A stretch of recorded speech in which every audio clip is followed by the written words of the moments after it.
Good afternoon and welcome back to Canadian Music Week here in Toronto. It's the Music Void here, and today we're going to welcome Mark Ramsey, who is the president of Mark Ramsey Media, which is also dedicated to bridging the divide between broadcast radio and digital media.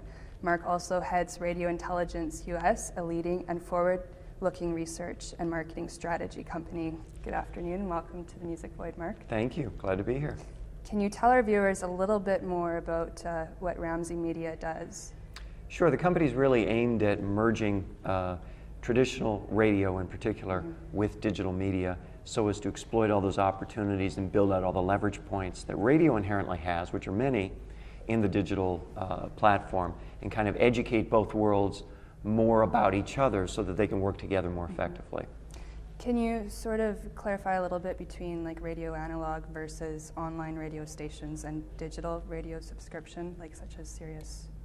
Well, I think the difference between all these are significant, but the difference really is academic unless it hits the individual listener. The issue is what matters most to the individual listener. And for some people, whether I get my content via traditional radio or online radio or subscription radio, it doesn't matter. What matters is what content I'm looking for and where I can find it most effectively. And one of the things we don't give enough attention to is how simple it is to access and consume that content. One of the great advantages of radio, in fact, is that it's so incredibly, mind-blowingly simple. I mean, it's universal. There's hundreds of millions of these things, and they're in every household, they're in every car, they're in every workplace. Could you summarize just a little bit the key challenges facing broadcast radio today? Well, I think the key challenge today for broadcast radio is multifold. For one, it's relevance. People have a tendency to want to look forward. People have a tendency to want to glom onto the next big thing. Everyone's anxious to get their hands on an iPad. Not everybody is anxious to get their hands on a radio.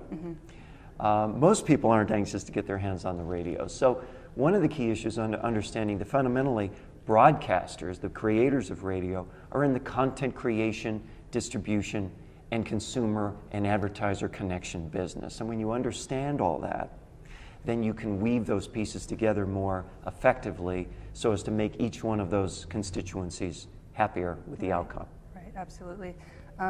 So being that you do a lot of international work, how do you see the challenges facing radio differ from region to region? All regions are different in lots of different ways. In some markets, in some international markets, radio is almost a novel medium. It's almost a new medium. In some markets, it's the only way anyone gets connected to anything. The challenges there are very different from the challenges in a market like Canada, which is very mature when it comes to, comparatively mature, or the US, which is insanely mature when it comes to radio, and there are many times more competitors for the same years than there are even in Canada. So it really is a function of the different levels of maturity that radio is at in each individual market that determines what the individual challenges are. So having said that, how do you view the rise of self-programming music subscription services like such as Rhapsody and Spotify, and what can traditional radio do that they cannot? Well, these kinds of services are really about offering more choices to consumers that are interested in choices. There are two kinds of listeners of music, the active kind and the passive kind, the people that want to get in deep and make lots of choices and discover new stuff, and the kind that want to sit back, lay back, and let the music roll over them, especially if it's their favorite songs from years gone by. And sometimes we cross back and forth between those two.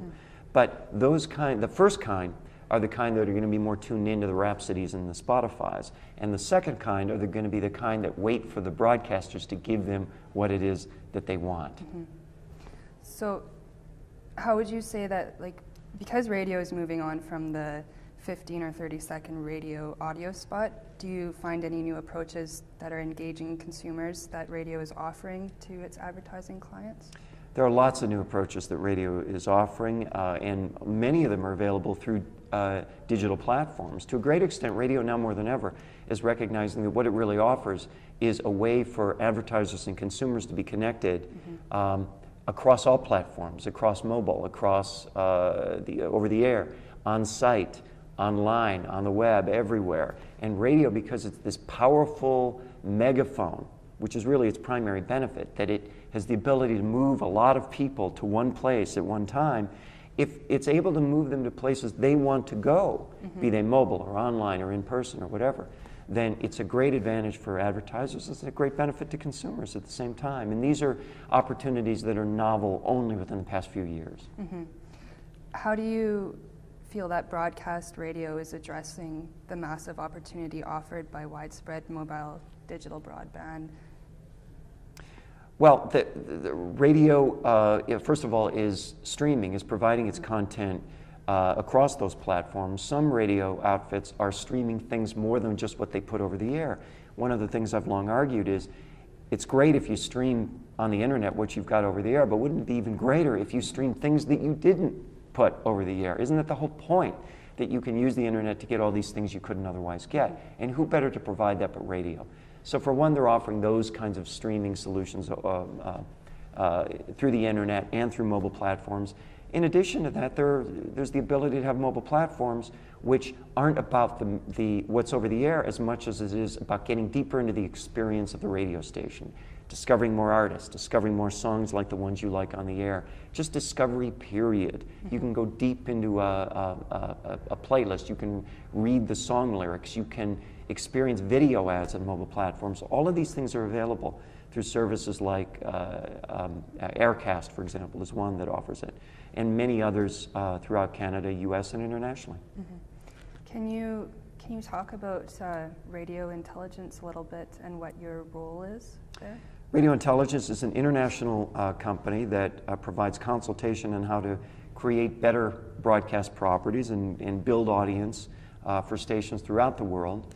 And I head up their US operation, and I'm responsible for their operations primarily there and also here in Canada. What do you think that we should be looking from radio in 2010? What's on the horizon? Well, I think the biggest thing for radio in 2010 is the continued progression of radio across platforms and the continued recognition that radio is primarily about content and all the various types of content which you can now create when you're freed to create stuff across platforms and not limited to what happens on one radio station and not limited to what happens in that tiny gap between songs. Perfect.